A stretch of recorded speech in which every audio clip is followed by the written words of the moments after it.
Shalom sahabat podcast KJKT. Senang sekali di episode kali ini kita kedatangan tamu spesial Ibu Ruth Kristianingsih. Beliau adalah seorang pendidik, kepala sekolah, sekaligus aktif dalam pelayanan di jemaat.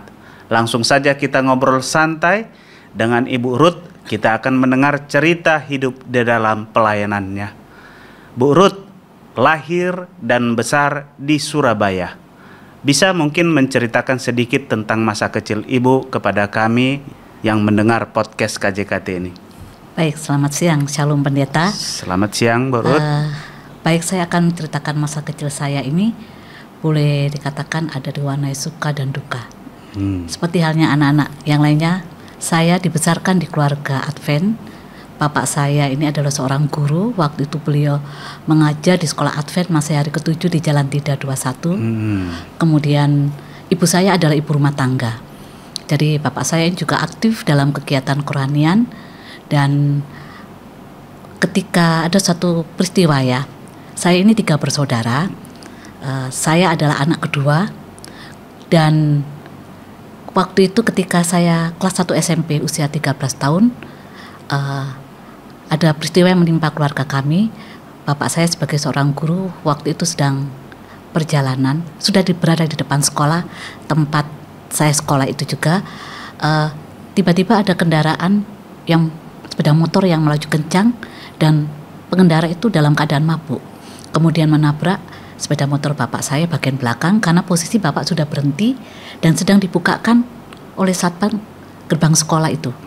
Jadi bapak saya terjatuh, kemudian mengalami pendarahan, dibawa ke rumah sakit, dan beberapa jam kemudian Tuhan izinkan bapak saya meninggal dunia. Jadi waktu itu saya masih kelas 1 SMP.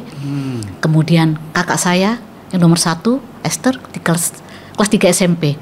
Kemudian adik saya yang bontot Yusak masih kelas 1 SD. Jadi itu adalah suatu duka yang begitu mendalam ya. Jadi semula bapak saya ini sangat dekat dengan anak-anaknya. Jadi kami kehilangan sosok seorang ayah. Dan sekarang berganti alih, ibu saya yang semula ibu rumah tangga harus bekerja memenuhi kebutuhan keluarga. Tetapi di dalam keadaan susah itu, ibu saya selalu memotivasi anaknya untuk setia kepada Tuhan.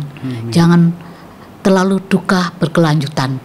Dan di dalam duka ataupun dalam kesusahan inilah keluarga kami itu merasakan berkat cinta kasih Tuhan yang luar biasa.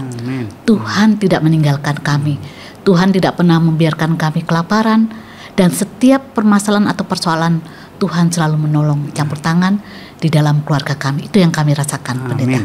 Ya. Masa kecil yang mungkin bagi beberapa orang dibilang tragis ya, tetapi masa kecil itu menuntun keluarga untuk tetap setia seperti yang dialami oleh orang tua. Oleh karena musibah, kecelakaan diizinkan untuk berpisah sementara waktu. Jadi bapak seorang guru memang betul-betul memberikan inspirasi dan pengaruh yang besar ya kepada anak-anak. Itulah mungkin yang membuat Ibu Ruth dulu sekolah dan kuliah. Ya, saya tidak tahu apakah cita-citanya menjadi guru, tetapi Ibu menempuh dan mengambil jurusan bahasa Indonesia. Mungkin dengan mengambil jurusan bahasa Indonesia memang cita-citanya ingin menjadi guru. Ibu Ruth, sekarang Ibu sudah punya keluarga. Dan kita ketahui bahwa keluarga adalah harusnya menjadi kekuatan atau penopang di dalam menghadapi setiap pekerjaan, pelayanan maupun pengalaman hidup ke depan. Kira-kira apa yang membuat Ibu merasa bahwa keluarga yang Ibu telah jalin sekarang ini dan miliki, apakah memang menjadi kekuatan atau mungkin menjadi penghalang di dalam pelayanan Ibu? Baik sebagai guru maupun sebagai tua-tua jemaat. Baik, terima kasih Pendeta. Jadi di dalam saya melakukan pelayanan baik di gereja ataupun sebagai guru, keluarga selalu memberikan support ya. Suami saya, kebetulan kami sama-sama profesi pendidik ya. Suami saya Bapak Devi Kumonang. Jadi beliau selalu memberikan support, bahkan bantuan-bantuan kepada saya jika saya memerlukan pertolongan, bantuan. Demikian juga anak-anak dan keluarga saya juga selalu mendorong. Jadi bagi saya selalu saya katakan kepada keluarga saya, di dalam keadaan apapun kita harus dekat dengan Tuhan. Saya katakan ke anak-anak, setiap kamu melangkah, apapun yang kamu lakukan, kamu kerjakan, kamu datang kepada Tuhan. Karena dengan dekat dengan Tuhan, kita akan mendapatkan kekuatan. Amin. Pendeta. Betul-betul keluarga yang menginspirasi ya, memberikan dukungan baik dalam karir maupun pekerjaan. Bu Ruth, saya melihat dari catatan yang Ibu tekuni, Ibu memang dari awal melayani sudah menjadi pendidik. Jadi sudah lama banget menjadi pendidik, khususnya di sekolah-sekolah Advent, dan Ibu mulai dari guru sampai menjadi kepala sekolah. Mungkin ada cerita yang Ibu ingin bagikan, gimana sih asal muasalnya kok bisa dari guru ya, guru Advent, yang saya tahu beberapa orang pendidik mengatakan gajinya dame-dame. Tetapi Ibu tetap bertekun dari seorang guru dan menjadi tenaga pendidik dan menjadi kepala sekolah. Mungkin ada yang Ibu mau bagikan. Apa pengalaman yang Ibu rasa, apa tantangan yang paling berat, lalu apa momen yang membuat Ibu merasa bahagia menjadi seorang pendidik dan kepala sekolah di sekolah gereja Advent? Baik, Pendeta. Jadi boleh saya ceritakan dari awal ya. Setelah saya tamat SMA, saya sekolah di sekolah Advent juga di Masayari ke-7 di Jalan Dida 21. Saya ingin melanjutkan kuliah, tapi saya sadar ekonomi keluarga tidak memungkinkan. Apalagi ibu saya single parent ya. Jadi kakak saya yang pertama sudah kuliah di IPB, Institut Pertanian Bogor. Jadi saya sadar saya nggak mungkin memaksakan diri untuk kuliah. Tapi saya selalu berdoa kepada Tuhan. Saya katakan kepada Tuhan, Tuhan, saya pengen kuliah, tolong Tuhan berikan jalan.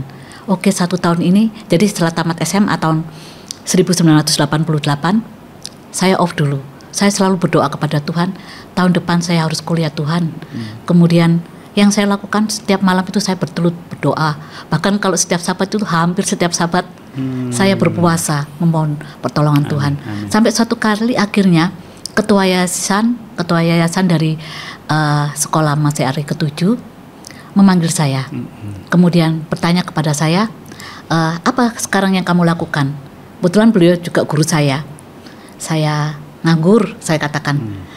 Apa kamu mau kerja dan kuliah? Oh ya, saya mau kerja sambil kuliah. Kemudian dari beliau menawarkan ikatan dinas.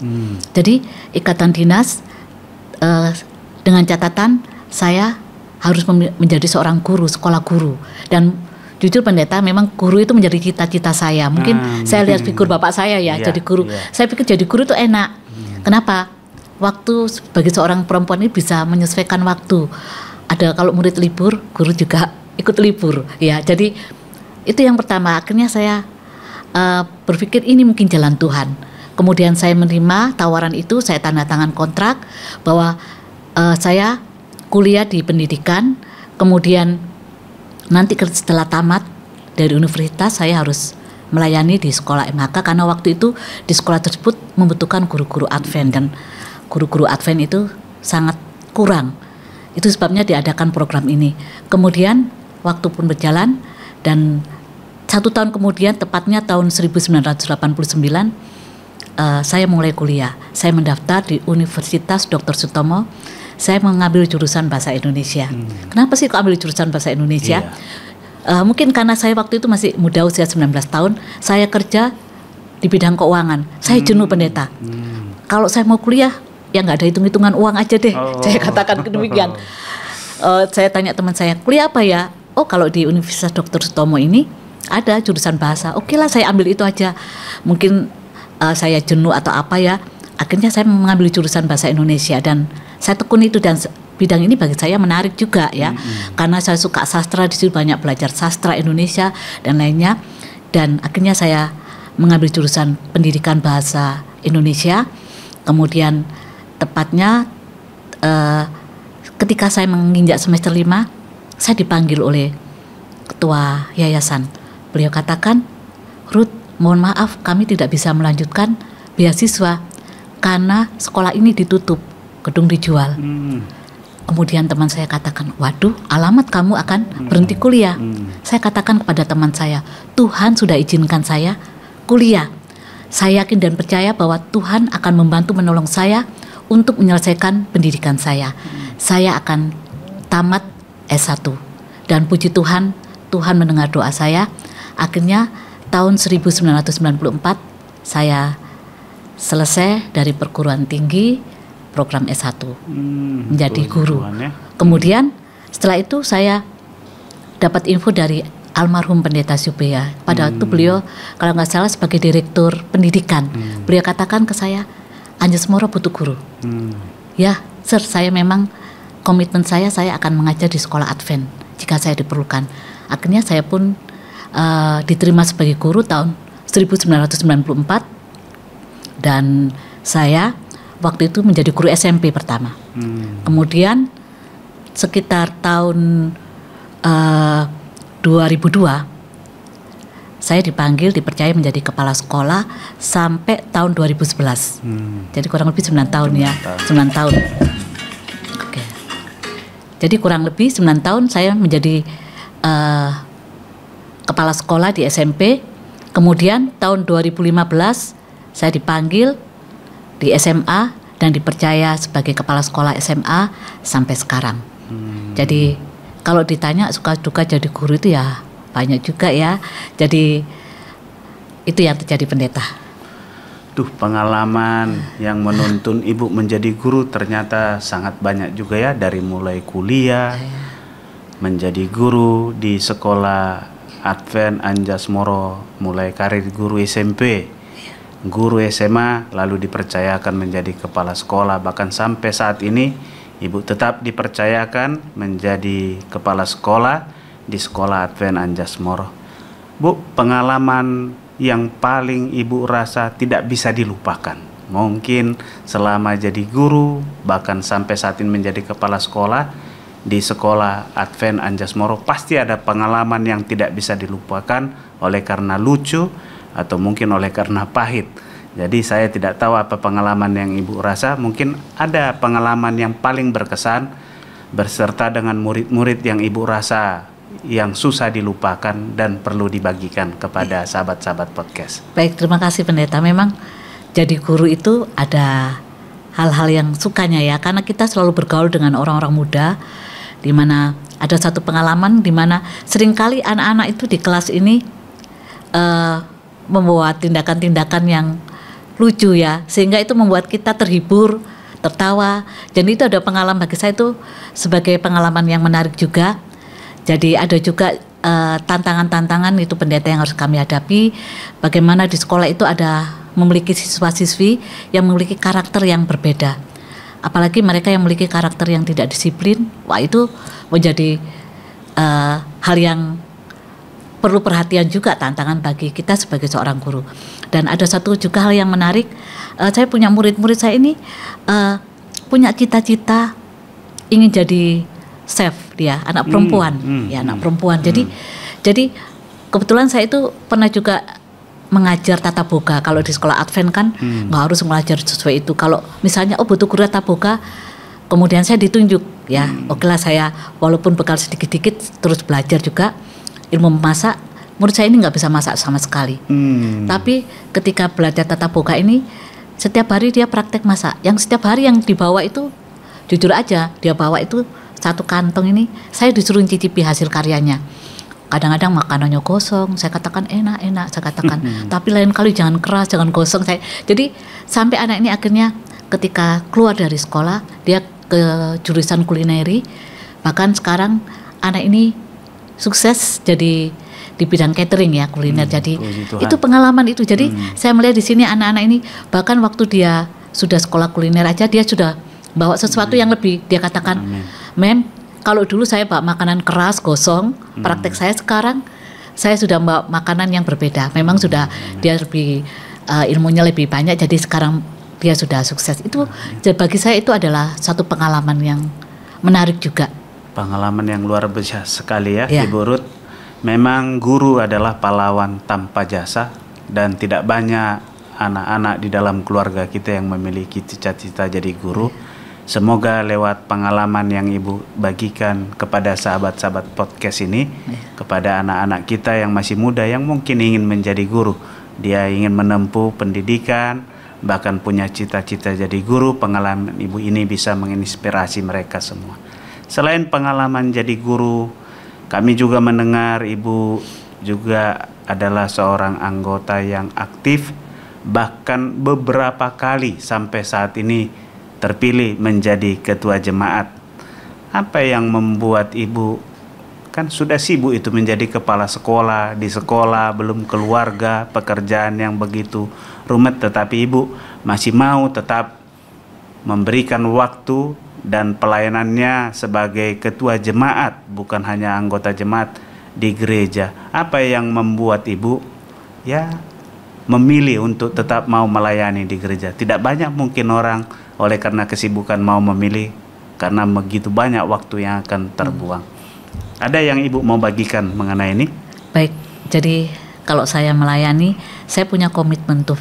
Bagi saya, selama saya masih bisa melayani, selama saya masih kuat, saya akan melayani Tuhan. Dan itu juga panggilan Tuhan. Jadi saya merasakan begitu besar anugerah Tuhan di dalam kehidupan saya atau keluarga, maka saya pun siap melayani jika dipercaya. Memang kadang jadwalnya berbenturan sampai pendeta di jemaat pun kalau mengatur jadwal khotbah saya, kapan bisa? Jangan sabat keempat kami pelayanan di gereja Anjasmoro. Contohnya seperti itu. Jadi kita aturlah pendeta. Pokoknya selagi saya itu masih bisa melayani, saya siap untuk melayani. Itu aja komitmen. Semua itu untuk kemuliaan nama Tuhan. Amin. Sangat memotivasi sekali, sahabat-sahabat podcast. Selagi Tuhan memberikan waktu kepada kita dan kita masih memiliki waktu untuk melayani, seberapa kecil pun aktivitas kita di gereja maupun di tempat pekerjaan, kalau kita berikan yang terbaik, Tuhan akan memampukan. Pengalaman yang sangat menyentuh hati. Saya hanya ingin bertanya kepada ibu, tentu ada alasan bagi ibu secara pribadi yang rindu ingin pelayanan ibu ini tetap menjadi berkat bagi orang. Tetapi sebelum mungkin aktif, mungkin ibu memiliki pengalaman atau cerita yang menyentuh hati ibu. Kira-kira pengalaman apa yang menyentuh hati ibu sehingga ibu memilih tidak mau meninggalkan pelayanan di sekolah dan tidak mau juga meninggalkan pelayanan di gereja walaupun akan menyita banyak waktu. Mungkin ada pengalaman yang ibu bagi yang membuat ibu komit tetap melayani di dua tempat yang berbeda ini. Baik, dua tempat ini, sekolah ataupun gereja, itu tidak jauh berbeda. Yang kita hadapi yaitu individu, makhluk sosial ya. Jadi di sekolah pun kenapa saya tetap bertahan? Disinilah kesempatan bagi saya untuk berbagi ilmu, mengabdikan ilmu saya. Dan di sekolah juga dituntut kita terus berkembang ya pendeta ya. Karena dengan perkembangan teknologi yang saat ini menuntut kita guru-guru pun harus bisa menyesuaikan, tidak ketinggalan zaman. Jangan sampai muridnya lebih canggih daripada gurunya. Ini seringkali yang terjadi. Maka itu sebab itu harus, bagi saya, selama itu bisa dipelajari, mari kita pelajari. Itu aja. Jadi yang mendorong juga pelayanan di gereja ini yaitu selain saya katakan tadi panggilan, komitmen. Ketika saya datang melawat terutama ke orang-orang yang lansia, yang sedang sakit, ketika mereka dikunjungi itu mereka senang sekali. Amin. Mereka senang sekali. Bahkan ada detik dari anggota jemaat itu, dia sudah sakit parah, pendeta sudah datang, dia minta saya dipanggil. Saya ditelepon pendeta, datang, mungkin ini saat terakhir. Itu malam-malam sekali, saya minta suami saya antar saya ke ibu ini, mungkin ini terakhir. Dia katakan, saya sudah capek, saya senang kamu datang. Dia pegang tangan saya. Jadi saya ajak doa dan dia senang. Saya sudah datang dan besoknya ibu ini diizinkan Tuhan beristirahat ya sementara. Bagi saya itu, dan bukan itu saja, ketika saya datang ke para lansia di gereja saya ini, banyak lansia. Mereka ini keluar masuk rumah sakit, ketika didatangi mereka senang sekali. Dan inilah yang mendorong saya, ini yang bisa saya lakukan. Saya tidak bisa mengobati atau apa, yang bisa saya datangkan, berdoa, melawat mereka, itu sudah senang. Kenapa saya tidak lakukan ini? Itu pendeta. Amin. Jadi begitu banyak pengalaman-pengalaman dalam kehidupan pelayanan Ibu yang memotivasi Ibu tetap tekun ya untuk melayani di gereja. Mungkin kita berpikir yang kita lakukan ini mungkin bisa dilakukan oleh semua orang. Berdoa, siapa yang nggak bisa berdoa? Betul.